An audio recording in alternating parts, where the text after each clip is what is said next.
People call my quarter zip video respectability politics because they don't know our identity. Quarter zips didn't come from assimilation.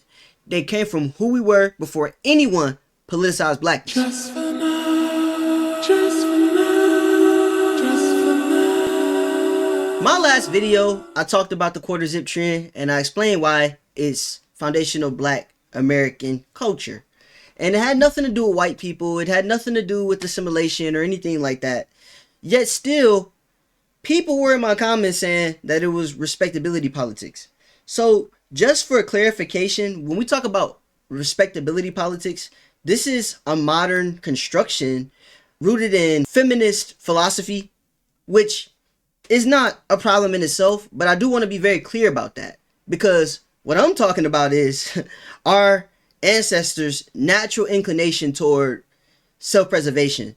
So this is obviously distinguishable from the critique of social norms that demand black people to constantly perform moral purity, sexual restraint, and bourgeois decorum to gain basic rights. And obviously in the context of Dr. Sowell and Walter E. Williams and Booker T. Washington, they weren't really talking about that either. They were talking about internal critique. They were talking about how do we build a nation for ourselves that will ultimately sustain the whole of who we are. And even if it were less about black Americans as a nation and more about the feminist critique of respectability politics, why would that be such a problem? Why is it such a problem to say that there's some standard that we should adhere to and not deviate from as Americans, as black Americans? What's wrong with that? I'm sorry to all my readers of Rousseau who famously said, man is born free and everywhere in chains, but you're never gonna get a society where institutions don't oppress you in one way or another. And it's like, oppression to what extent? We're talking about clothes. How hard is it to put on a nice shirt? How hard is it to wear clean clothes? Why is that so offensive? Why is that respectability politics? Who's making the claim that you deserve basic rights if and only if you wear a quarter zip? That was never my claim. Yet still, we see comments where people are assuming that I'm saying that you don't deserve respect.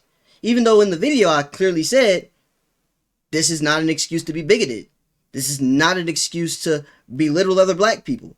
It's not about that. It's just a history lesson to show that before there was a feminist critique of respectability politics, before blackness was politicized in the same way, to the same extent that it is today, we were a people who valued proper dress for proper occasion.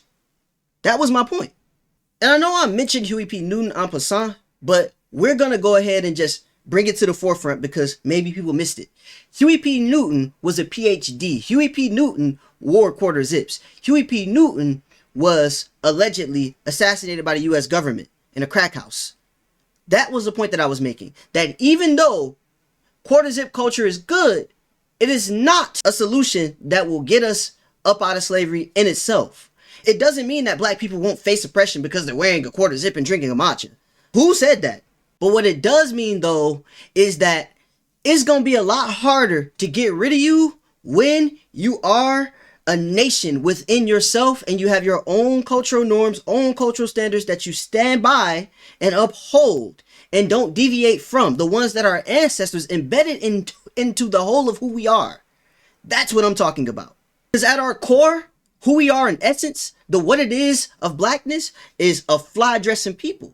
It's a culturally sophisticated people. That's just always who we've been. Y'all know Chicken George? Do y'all not know Chicken George? It's all good to rock designer garments, but how do I buy my freedom if I'm too short for balling? And sitting in prison made a profit out of Malcolm. I get it.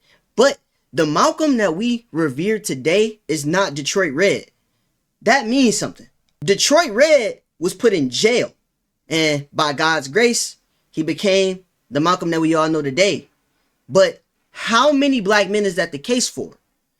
What Detroit Red became was a harder target to kill, because the concept of sitting in jail in itself is a type of spiritual murder, a collapse of what it means to be black. A lot of our prophets are sitting in jail and they don't go from Detroit Red to Malcolm X. In other words, you could do more to uplift black people in a quarter zip sipping matcha at an office job than you can behind the walls. How hard is that to understand?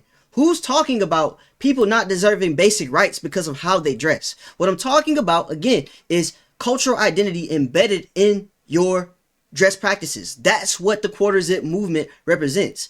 And I bet if I put on a damn dashiki and made a video about how great dashikis are and how we should all just wear dashikis, then y'all would be sitting here praising that nonsense. But because it's something that is seen as Western, y'all want to repudiate it. I'm not Pan-African, I'm sorry. I follow in the tradition of Booker T. Washington, Frederick Douglass, Walter E. Williams, Tom Sowell. I don't rock with Fanon. And even Fanon himself explained that what black Americans have here in America is different from what other blacks around the world have, especially in the case of the French.